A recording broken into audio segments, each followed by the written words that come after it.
Kaya naman, mga kaabante, isang mahalagang hakbang ang inilatag ng Energy Regulatory Commission upang maibsan ang pasanin ng mga Pilipinong consumer sa harap ng umiiral na oil crisis sa bansa. Para sa detalye ng balitang yan, may FYI report si Jasmine Cadonoy.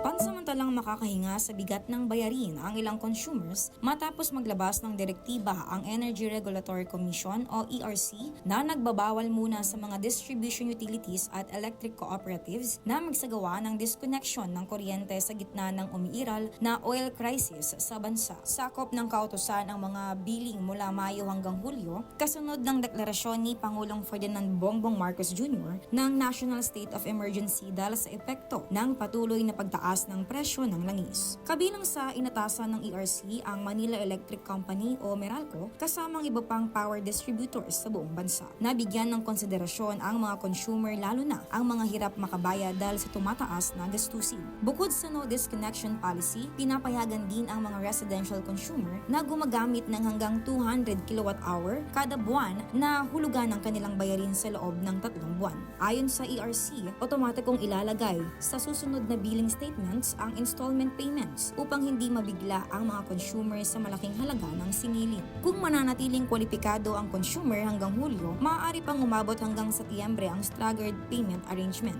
Inaasahang makatutulong ang hakbang upang mabawasan ang epekto ng oil crisis sa mga pamilyang Pilipino na patuloy na naghihigpit ng sinturon dahil sa mataas na presyo ng mga pangunahing bilihin at serbisyo. Para sa FYI, Jasmine Cadonoy, Abante.